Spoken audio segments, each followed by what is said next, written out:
ආයුබෝවන් 8 ශ්‍රේණිය භූගෝල විද්‍යාව. පළවෙනි පාඩම. සෞරග්‍රහ මණ්ඩලයේ සංයුතිය හා ක්‍රියාකාරීත්වය.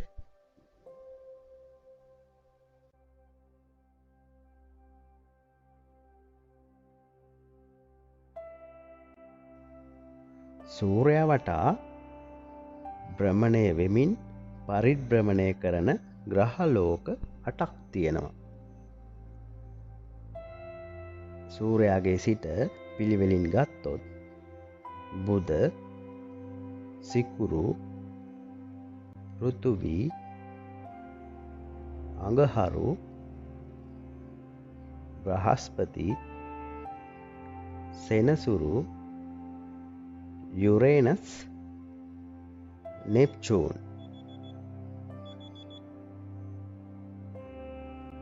මෙම සියලුම ග්‍රහලෝක සූර්යයා වටා පරිභ්‍රමණය වෙන්නේ ඉලිප්සීය කක්ෂයක් ඔස්සේ. ඒවගේම සියලුම ග්‍රහලෝක තමා වටේ කැරකිමින් තමයි මේ පරිභ්‍රමණය සම්පූර්ණ කරන්න. තමා වටේ කැරකෙනවට අපි කියන්නේ භ්‍රමණය කියලා. මෙම රූප සටහනේ දැක්වෙන පරිදි ඔයගලන්ට පේනවා ඇති අඟහරු සහ බ්‍රහස්පති ග්‍රහයා අතර ග්‍රහ අංශු වලින් සමන්විත වෙච්ච නැත්නම් ග්‍රහ අංශු ග්‍රහක කොටස් කැබලි වලින් පිරිච්ච වලල්ලක් වගේ කොටසක් තියෙනවා. අපි කියන මේකට ග්‍රහක වලල්ල කියලා. මේ ග්‍රහක වලල්ල යොදා ගනිමින් අපි අපේ ග්‍රහලෝක 8 කොටස් දෙකකට බෙදන්න පුළුවන් අපිට අභ්‍යන්තර ග්‍රහලෝක සහ බාහිර ග්‍රහලෝක ලෙස.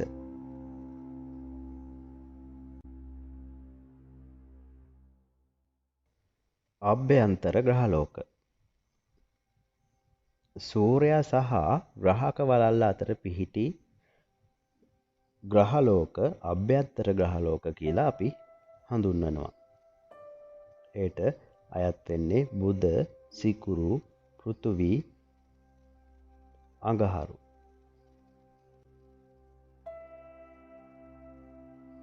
මේවා විශේෂත්ව කිහිපයක් තියෙනවා. මෙම ග්‍රහලෝක හතරේ පාෂාණ සංයුතියක් තමයි තියෙන්නේ.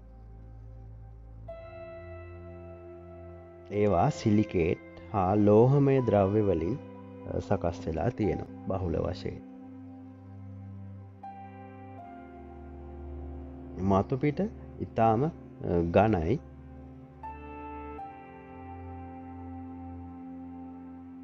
වෙනත් ග්‍රහලෝක මෙන් වලලු දක්නට ලැබෙන්නේ නැහැ.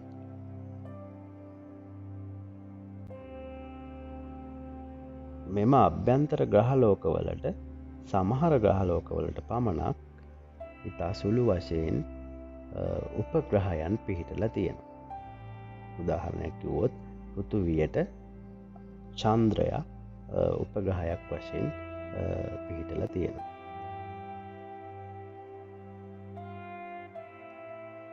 අනිත් ග්‍රහලෝකවලට සාපේක්ෂව මේ අභ්‍යන්තර ග්‍රහලෝක සාමාන්‍යයෙන් කුඩා ගතියක් ප්‍රමාණයෙන් කුඩයි.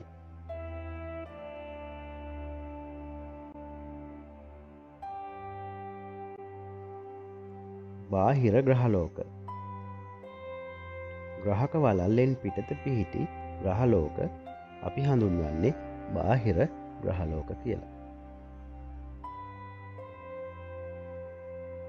බ්‍රහස්පති, සෙනසුරු, යුරේනස්, නෙප්චූන් මෙම ග්‍රහලෝක කාණ්ඩයට අයිති වෙනවා. මේවැ ලක්ෂණ කිහිපයක් තියෙනවා. මූලික වශයෙන් වායුමය සංයුතියක් තමයි මෙම ග්‍රහලෝකවල දක්නට ලැබෙන්නේ. හයිඩ්‍රජන්, හීලියම් වගේ වායු සංයුතියකින් හැදිලා තියෙන්නේ. බොහෝ ග්‍රහලෝකවලට උපග්‍රහයන් රාශියක් පිහිටලා තියෙනවා. ඒ වගේම තමයි ඊටාම දැකුම් කළු වලලු මෙම ග්‍රහලෝක වටා පිහිටලා තියෙනවා. අභ්‍යන්තර ග්‍රහලෝකවලට වඩා බාහිර ග්‍රහලෝක විශාලත්වයෙන් වැඩි.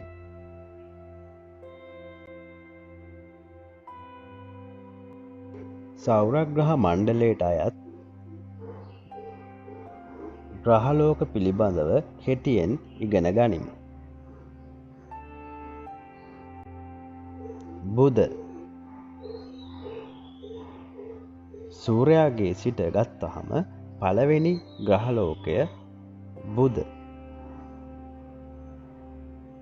එම නිසාම ඉතා අධික උෂ්ණත්වයක් පවතින. මධ්‍ය උෂ්ණත්වය සෙල්සියස් අංශක 167ක් පමණ වෙනවා. අපේ පෘථිවියේ චන්ද්‍රයාට වඩා මදක් විශාල ග්‍රහලෝකයක්. සෞරග්‍රහ මණ්ඩලයේ පිහිටි කුඩාම ග්‍රහලෝකය ලෙසද මෙය හඳුන්වනවා. උපග්‍රහයන් දක්නට ලැබෙන්නේ නැහැ.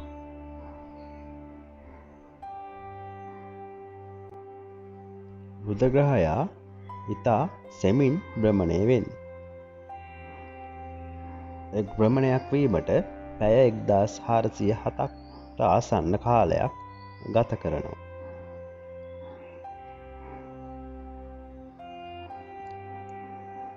නමුත් සූර්යයා වටා පරිභ්‍රමණය වීමට ගතවන කාලය ඉතා අඩුයි.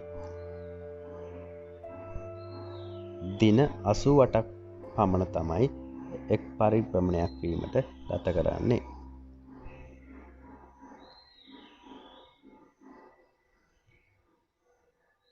වායුගෝලයක් දක්නට ලැබෙන්නේ නැහැ. වැඩිම ආවාට ප්‍රමාණයක් ඇති ග්‍රහය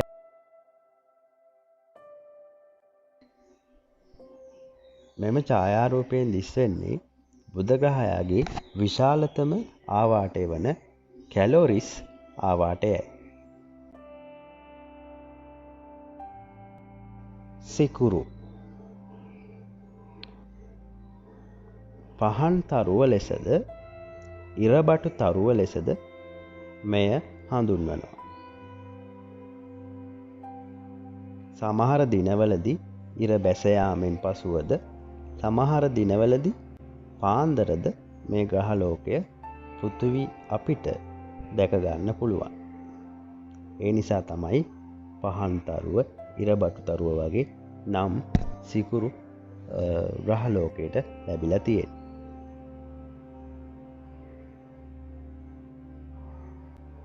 ප්‍රධාන වායුව කාබන් ඩයොක්සයිඩ්. උපග්‍රහයන් දක්නට ලැබෙන්නේ නැහැ.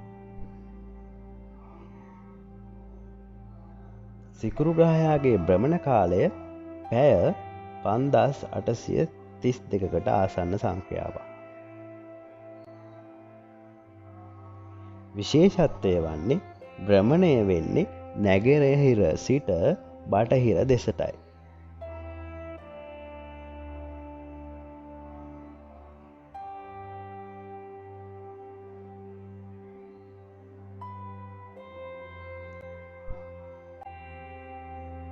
පරිභ්‍රමණය සඳහා දින 224කට ආසන්න සංඛ්‍යාවක් ගත වෙනවා. පෘථිවියට ආසන්නයෙන්ම පිහිටලා තියෙන ග්‍රහලෝකයද මෙයයි.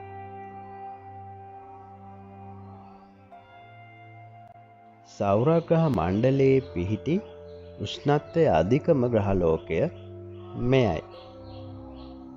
මධ්‍ය උෂ්ණත්වය සෙල්සියස් අංශක 464ක් පමණ වෙනවා. වායුගෝලයේද ඉතා ඝනව පිහිටා තියෙනවා. පරිභ්‍රමණය සඳහා දින 224ක් ගත කරනවා.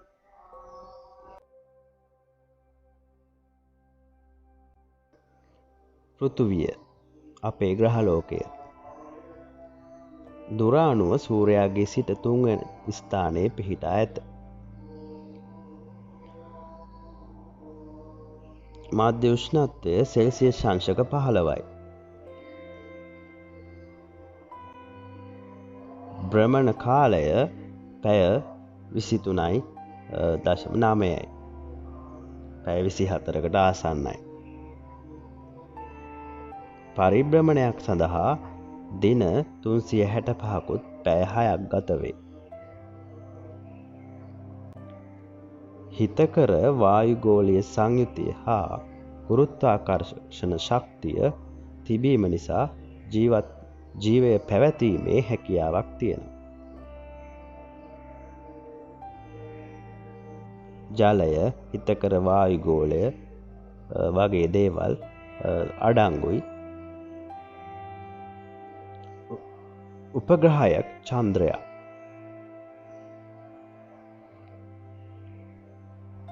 සෞරග්‍රහ මණ්ඩලය තුළ ජීවීන් ජීවත් වන දැනට සොයාගෙන ඇති එකම වාස භූමිය මෙයයි.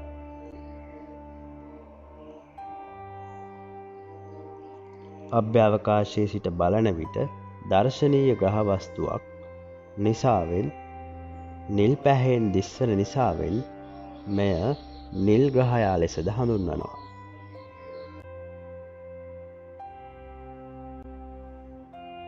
අඟහරු. සූර්යාගේ සිට 4 වන ග්‍රහලෝකය අඟහරු. අභ්‍යවකාශයට රතු පැහැයෙන් දිස්වෙන නිසා රතු ග්‍රහයා කියලාද හඳුන්වනවා. මධ්‍ය උෂ්ණත්වය වෙන්නේ ඍණ සෙල්සියස් අංශක 65ක්. භ්‍රමණයක් ගත වෙන්න පැය 24කට ආසන්න කාලයක් ගත වෙනවා. සූර්යාගේ වටේ පරිභ්‍රමණය වෙන්න දින 687ක් යනවා. ප්‍රධාන වායුව කාබන් ඩයොක්සයිඩ් තුනී වායු ස්තරයක් තමයි තියෙන්නේ. තුනී වායු ගෝලයක් තියෙන්නේ. උපග්‍රහයන් දෙන්නෙක් ඉන්නවා. එක්කෙනෙක් ෆොබේස්, අනිත් එක්කෙනා ඩයිමෝස්.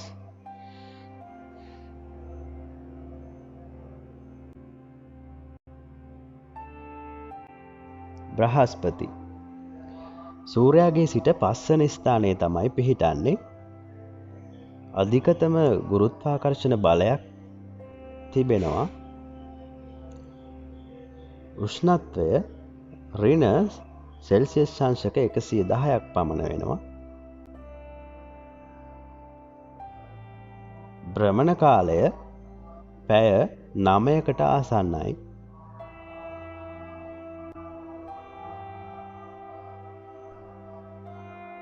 පරිභ්‍රමණය දින 4331ක් පමණ වෙනවා.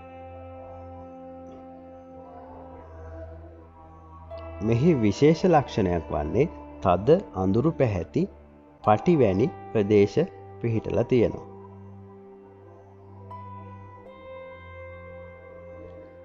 උපග්‍රහයන් වැඩිම ග්‍රහලෝකය ලෙස හඳුන්වනවා. උපග්‍රහයන් 67කට ආසන්න ප්‍රමාණයක් බ්‍රහස්පතිට හිමි.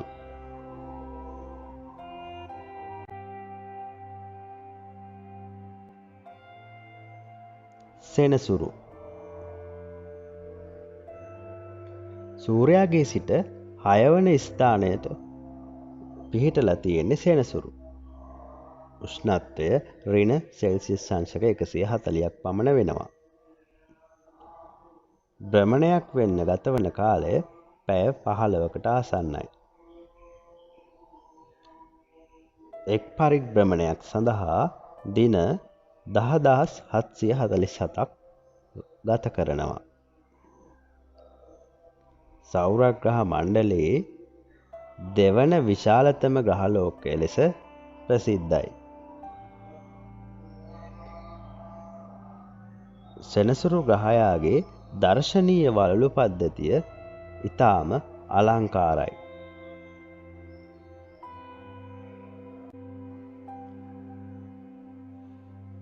විවිධ ප්‍රමාණයේ අයිස් අංශු වලින් සැදුණු දර්ශනීය වලලු පද්ධතියක් සෙනසුරු ග්‍රහයා වටේ තියෙනවා.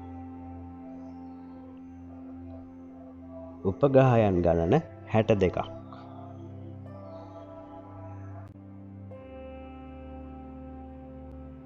යුරේනස් සූර්යාගේ සිට 7 වන ස්ථානයට පිහිටා තිබෙනවා.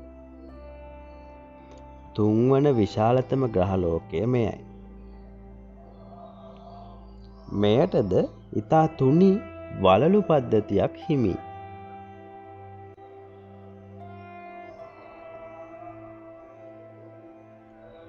නැගෙනහිර සිට බටහිරට භ්‍රමණය වීම මෙහි ඇති සුවිශේෂී කාරණයක්. ඒ සඳහා පැය 17කට ආසන්න සංඛ්‍යාවක් කාලයක් ගත වෙනවා. උපග්‍රහයන් 27ක් ඉන්නවා. උෂ්ණත්වය ඍණ 195 දක්වා පහළ ගිහිල්ලා තියෙනවා. පරිභ්‍රමණයට දින 30589ක් පමණ ගත වෙනවා. එතකොට අවුරුද්දක් කියන්නේ දින 30589ක්. තා දිගු කාලයක්.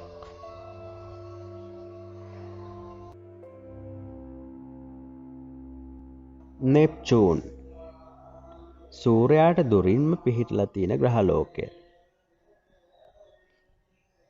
අභ්‍යවකාශයට පේන්නේ නිල් පැහැති නිල් පාටින්. උපග්‍රහයන් 14ක් ඉන්නවා.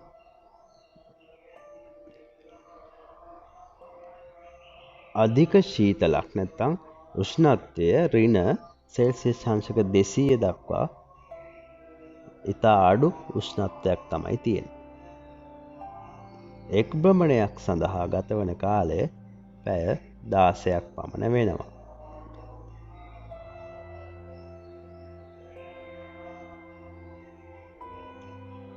පරිභ්‍රමණය සඳහා දින 59800ක් පමණ ගත වෙනවා.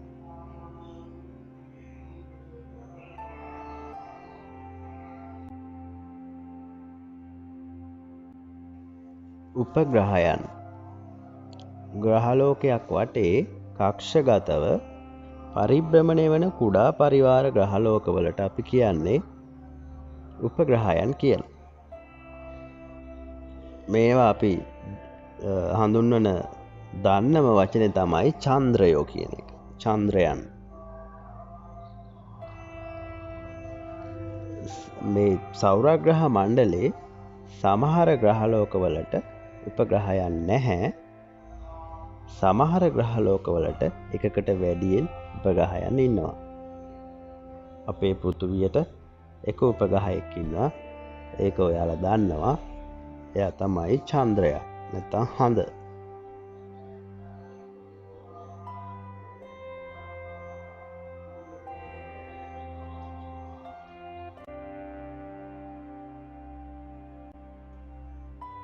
වාමන ග්‍රහයන් නිශ්චිත කක්ෂතලයක් හඳුනාගත නොහැකි ප්‍රමාණයෙන් ඉතාම කුඩා ග්‍රහලෝක වාමන ග්‍රහයන් කියලා හඳුන්වනවා. දැනට වාමන ග්‍රහයන් 5 දෙනෙක් හඳුනාගෙන තියෙනවා.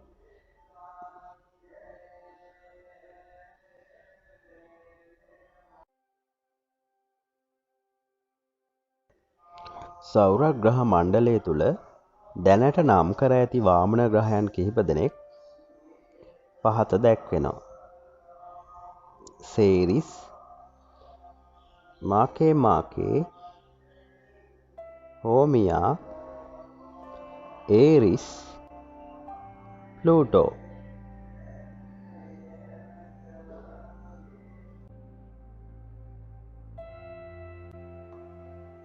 ඉහත සඳහන් කරන ලද වාමන ග්‍රහයන් සෞරග්‍රහ මණ්ඩලය තුල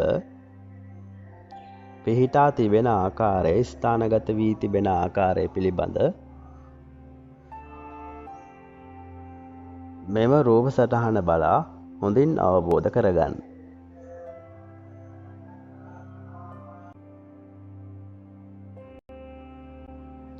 මීට වසර කිහිපයකට පෙර ප්ලූටෝ හැඳින්වුවේ ග්‍රහලෝකයක් විදිහට. නමුත් වර්තමානයේ ප්ලූටෝ සෞරග්‍රහ මණ්ඩලයට අයත් ග්‍රහයෙක් හැටියට සලකනු ලබන්නේ නැහැ.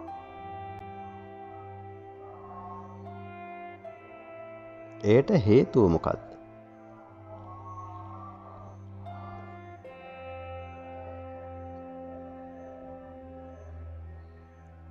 IAU International Astronomical Union එක විසින් 2006 දී ප්ලූටෝ අපේ ග්‍රහ මණ්ඩලයේ තිබූ තැන නැති කරලා ප්ලූටෝව වර්ග කරනවා වාමන ග්‍රහයෙක් විදිහට.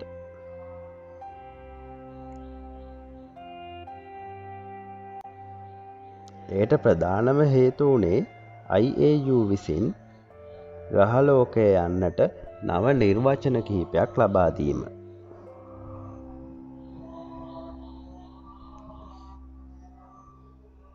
පළවෙනි එක තමයි ග්‍රහ වස්තුව සූර්යයා වටා භ්‍රමණය විය යුතු අතර වෙනත් අවකාශ වස්තුවක චන්ද්‍රයෙකු නොවිය යුතුයි. 2.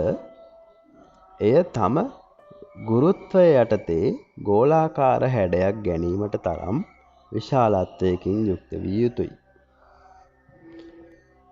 3. එහි ගමන් මාර්ගය ඒ අවට වෙනත් ග්‍රහ වස්තුන්ගෙන් තොරව පිරිසිදුව තිබිය යුතුයි. ඔන්න ඔය කියන කාරණා 3 ලක්ෂණ 3 ප්ලූටෝට තිබ්බේ නැහැ. ඒ නිසා සෞරග්‍රහ මණ්ඩලයේ ප්‍රධාන ග්‍රහයන් 9ක්ව පැවතුණු කාලේ ප්ලූටෝව අයින් කරලා ප්ලූටෝව වාමන ග්‍රහයෙක් විදියට නම් කරන්න ඉහත කී කරුණු ටික උදව් වෙලා තියෙනවා.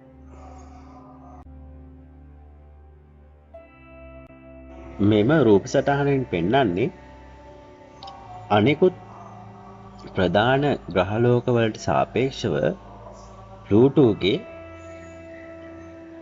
අවිනිශ්චිත ගමන් මාර්ගය සම්බන්ධ. දම් පාටින් පේන ඉලිප්සාකාර කක්ෂය ප්ලූටෝගේ. අනෙකුත් ග්‍රහලෝකවල කක්ෂය සාමාන්‍ය පරිදි දක්නට ලැබෙනවා.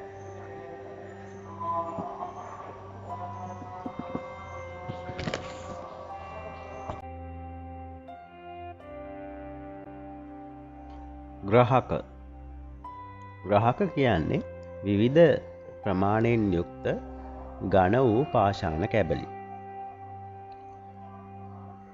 මේවා ග්‍රහලෝකවල කැබලි හෝ ග්‍රහලෝක බවට සකස් වීමට නොහැකි වූ කැබලි ලෙස අභ්‍යවකාශය තුල පරිභ්‍රමණය වෙමින් පවතිනවා. ග්‍රහක වලල්ලේ විවිධ ප්‍රමාණයෙන් හා හැඩයෙන් යුක්ත ග්‍රහක කැබලි මිලියන ගණනාවක් පවතින්න පුළුවන්. ඔගොල්ලෝ මීට පෙරදී දැන් අවබෝධ කරගත්තා ප්‍රධාන ග්‍රහලෝක 8 අතරේ අභ්‍යන්තර ග්‍රහලෝක සහ බාහිර ග්‍රහලෝක ලෙස වෙන් කරන්නේ ග්‍රහක වලල්ලක් ඔස්සේ. ඒ මැද තියෙන ග්‍රහක වලල්ලක් පදනම් කරගෙන මේ ග්‍රහක වලල්ලේ ග්‍රහක කැබලි මිලියන ගාණක් පැවතිය හැකියි.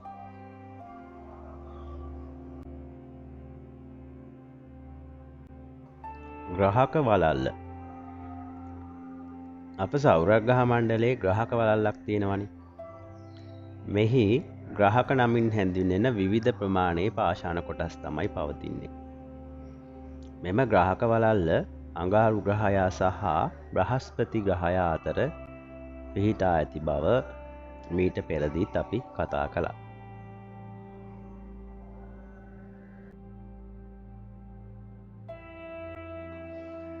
උල්කාපාත රාත්‍රී කාලයේ අහස නිරීක්ෂණය කිරීමේදී එක්වරම කඩා වැටෙන තරුමෙන් ආලෝකය විහිදුවමින් එකවරම නැති වෙලා යන එළිය අපිට පේනවා. ඉස්සර කාලේ මිනිස්සු කිව්වා මේවා දේවතා එළි කියලා. හැබැයි මේවට වර්තමානයේ නැත්තං අපි හඳුන්වන්නේ උල්කාපාත කියලා. සෞරග්‍රහ මණ්ඩලයේ තැනින් තැන කුඩා පාෂාණ කොටස් තියෙනවා. ඉතිං ඒ පාෂාණ කොටස් පෘථිවියේ ගුරුත්වාකර්ෂණයට හසු වෙනවා. ඒ හසුනාට පස්සේ පෘථිවිය තුළට ඒ පාෂාණ කොටස් ගමන් කරන්න උත්සාහ කරනවා, නැත්නම් පෘථිවියට වැටෙන්න උත්සාහ කරනවා. මේවා පෘථිවියට නැත්නම් මේවා පෘථිවියේ තියෙන වායුගෝලය හරහා ගමන් කිරීමේදී ඇතිවන ඝර්ෂණය නිසා පිච්චිලා දැවිලා යනවා. එවිට මේවායින් ආලෝකයක් ඇති වෙනවා. ඒක තමයි අපි උල්කාපාතයක් කියලා හඳුන්වන්නේ.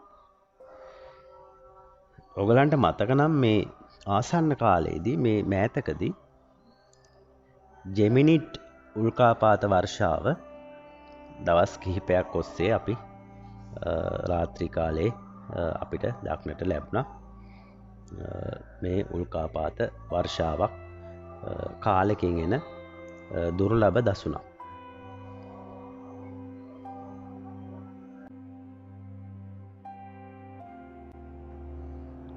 ධූමකේතු අපේ සෞරග්‍රහ මණ්ඩලයේ වල්ගාතරු ලෙසද මේ ධූමකේතු හඳුන්වනවා. මේවා ප්‍රධාන වශයෙන්ම ඇති වෙන්නේ ඌට් වලාවේ හා කුයිපර් පටියේ ඇති වස්තුන්ගෙන්. අප සෞරග්‍රහ මණ්ඩලයේ වට කරමින් යෝධ වලාපටලයක් පවතිනවා. ඒක හඳුන්වන්නේ ඌට් කියලා. ඒ වගේම නෙප්චූන් ග්‍රහලෝක පිටතින් කූපර් පටිය කියලා තවත් ප්‍රදේශයක් පිහිටනවා. මේ ඌට් වලාව හා කුයිපර් පටිය තුළ ඉතා කුඩා හිමබෝල වැනි පාෂාණ කැබලි පාවෙමින් පවතිනවා. මේ පාෂාණ කැබලි ඌට් වලාවෙන් හා කුයිපර් පටියෙන් ඉවතට පැමිණිලා සූර්යයා වටා ගමන් කිරීම ආරම්භනවා, නැත්නම් ගමන් කරනවා. මේවා සූර්යයාට ලං වෙනකොට ඒවායේ තිබූ මිදුණු හිම වාෂ්ප වෙලා ගිහිල්ලා ඒ උෂ්ණත්වයට වාෂ්ප වෙලා දිගු වල්ගයක් ලෙස අපිට පේනවා. මේවා තමයි අපි වල්ගාතරු කියලා හඳුන්වන්නේ.